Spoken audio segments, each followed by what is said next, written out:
Hello YouTube and welcome back to another episode of No Garage. If you watched my video on the lowering spring installation, you already know I had a bad front shock that I had to replace. This meant I needed to take the front suspension apart once again. So I took this opportunity to order a bunch of new parts and do a bit of a suspension refresh where it made sense. One thing I learned during the process is that it is common for Bilstein shocks to go on back order. I actually had to wait over a month to get mine shipped. So just make sure these are available before you schedule a job like this.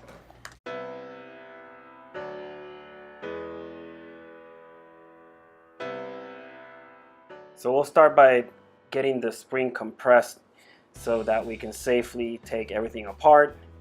You can check out my video on the lowering spring install if you want to see the process for taking the strut assembly off of the car. I did use my impact wrench to remove the top nut in this case. However, that is not recommended, especially if you're working on a new one. In my case, the shaft was already damaged, so it didn't matter to me.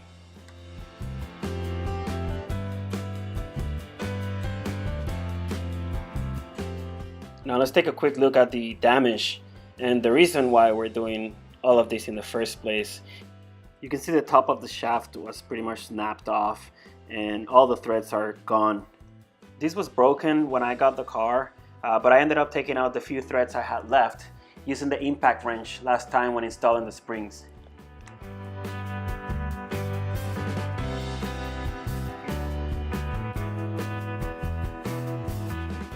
Loosening the strut insert was by far the hardest part of this job.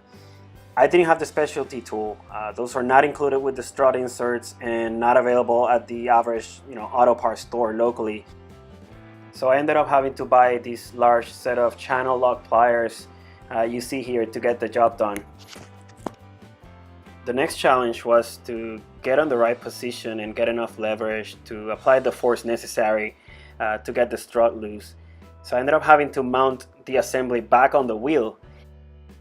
That way I could use my body weight to get this thing loose.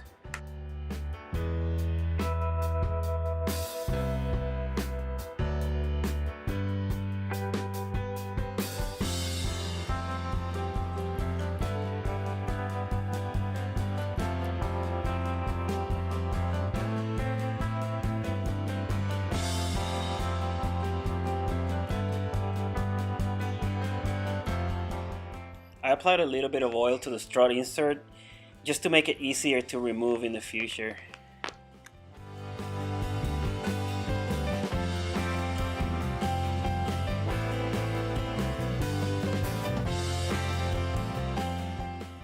I did a bit of research online on top mounts and found that many people complain about aftermarket options.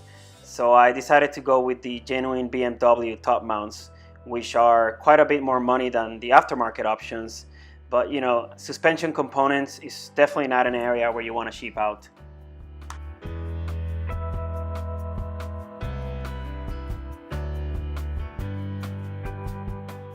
The rest of the process is just putting everything back together, and there's plenty of part diagrams online you can reference if you need to make sure everything's on the right order.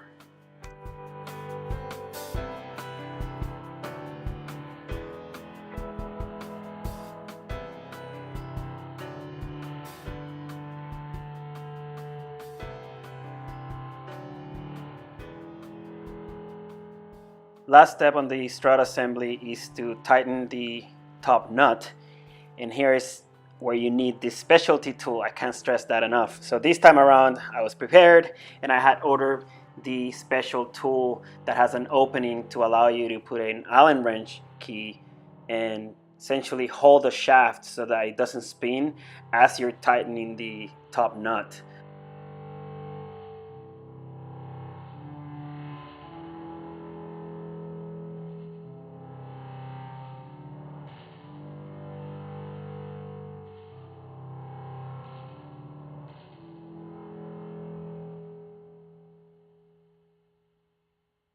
Once you get the strut assembly mounted back on the car, you can use the special socket with your torque wrench to finish off the top nut.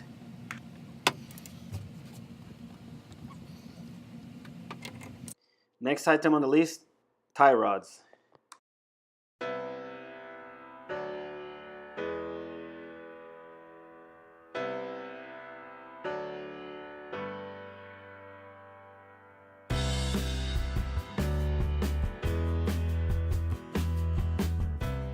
You start off by removing the steering rack boots. You can see mine were already broken.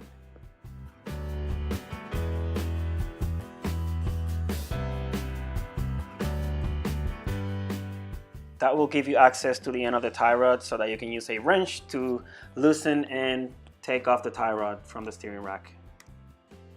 Just watch out for a washer that's at the end of the tie rod. It has a little tab that aligns with the steering rack to keep it from spinning. Next thing you want to do is grab the new tie rod and adjust it so that it is as close as possible in length to the one you removed from the car. I use a tape measure for these, and I also counted the threads on each tie rod to get it as close as I could. This is very important so that you can maintain wheel alignment as much as you can, so that you can at least drive the car and take it to a place where you can get a professional alignment done. So with a new boot and a new tie rod, I was now able to get it back on the steering rack. I used a brand new washer, again with the little lock that aligns to keep it from spinning, and just tighten with the wrench.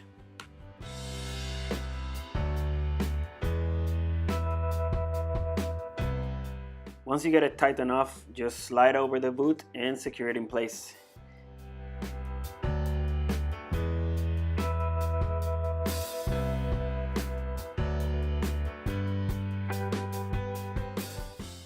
It was now time to move to the rear and replace the shock mounts.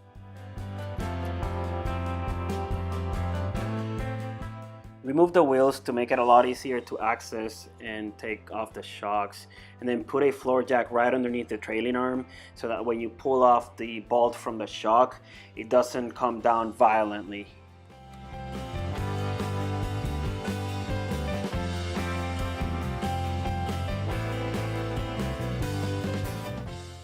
You can then move up to the convertible top compartment in this case, or the trunk in the case of a coupe or a sedan, so that you can remove the two 13mm nuts that hold it to the body.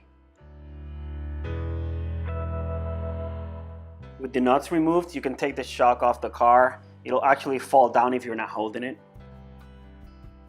And you can take it somewhere comfortable or to your workbench to work on it. You can use an adjustable wrench to hold the shaft while you loosen the top nut. No need for specialty tools here.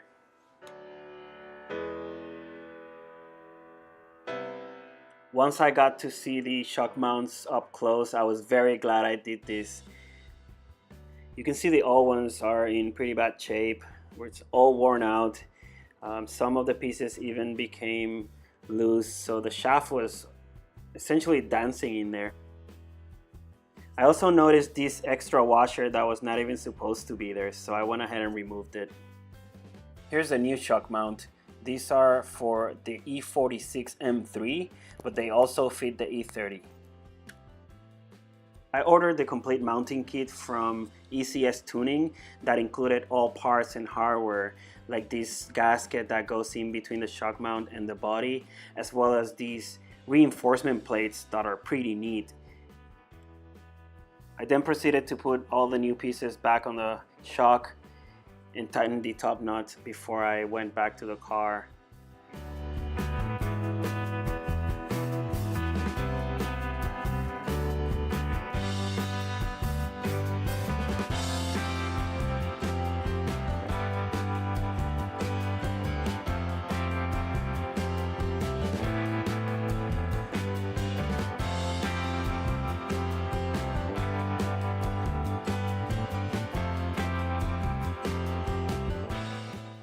Here's the reinforcement plate that goes on the top side and helps protect the shock tower. Highly recommended.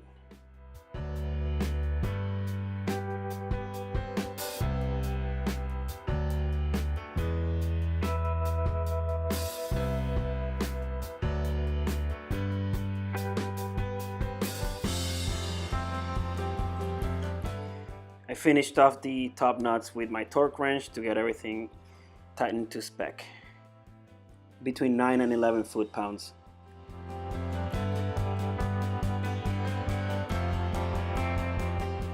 And here's a 30-second time lapse on the other side in case you missed anything.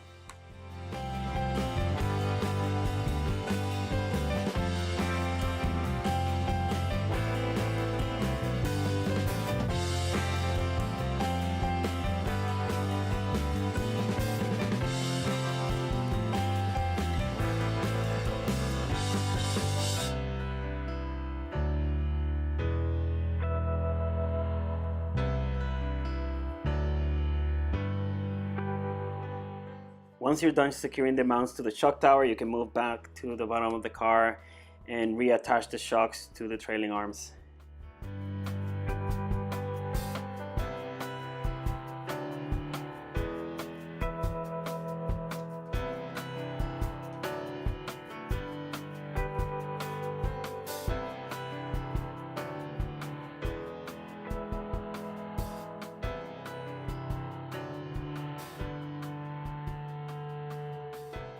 There were only two things I couldn't get to: the front outer ball joints and the rear sway bar links.